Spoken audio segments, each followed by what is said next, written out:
Hi, welcome to Sabbath School Daily, where we have been studying from this lesson right here, God's Mission, My Mission. This week we're studying from lesson number 10, which has the title, Mission to the Unreached, Part 1, and today is Sunday's lesson, which has the title, A Hebrew in Athens. Today's lesson revolves around Acts chapter 17, verse 1 through 16.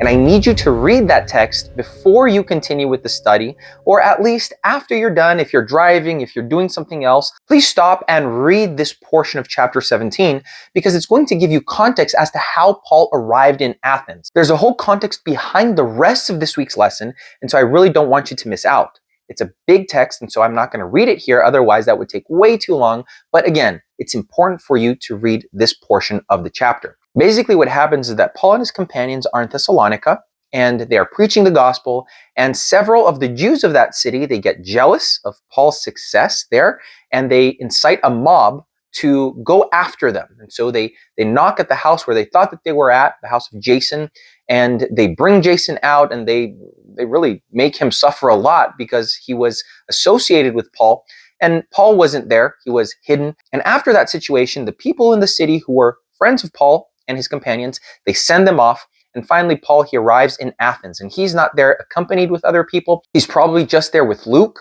And so in the city of Athens is where we find the rest of what's going on in this week's lesson. But I want you to understand that here, Paul, before he does anything else, he analyzes, he stops, he looks around, he mingles with the people. And that's precisely what we've been talking about when it comes to Jesus's method. The first thing is mingling with people, is knowing them, understanding them. Look at what the lesson has to say about this in the in the fourth paragraph. It says, Paul knew that he could not approach the Athenians in the same way that he approached Jews or even God-fearing Gentiles. These were people whose starting point was not the God of Israel or his works among the nation of Israel. No matter how central these concepts and beliefs were to the Jews and even to the God-fearing Gentiles, they meant nothing to the people Paul encountered in the Athenian marketplace.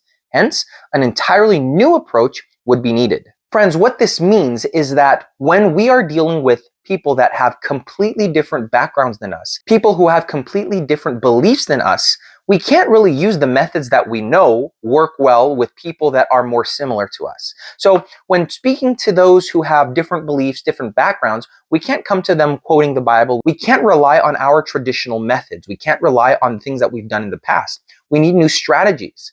And that means that we'll have to study them. We need to analyze what's going on in order to be inspired and led by the Lord to reach them where they are at. That's precisely what Paul did here. Look at what the last paragraph says.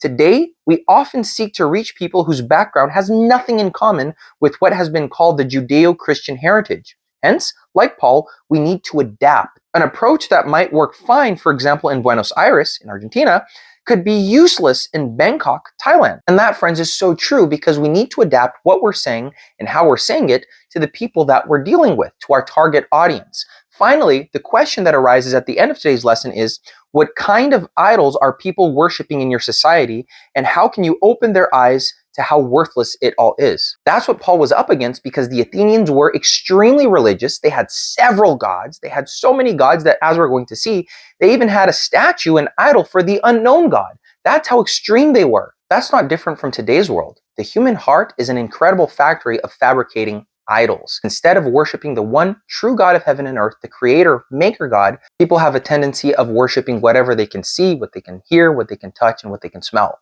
People are very good at worshiping whatever else other than the true God. And it's up to us to minister to them and to reveal to them the God of heaven, the God that loves, the God that cares. And so in studying this week's lesson, I encourage you, again, read this chapter over and over again so that you can get different aspects, different details that are being pointed out throughout each of the days. This week, we're only talking about Acts 17. So I want you to be acquainted with this chapter. Please remember to comment down below with any questions or any comments. I'd love to interact with you. And also remember to like, to share, and to subscribe to our videos. We release one every day. And I hope to see you again here tomorrow for another Sabbath School Daily.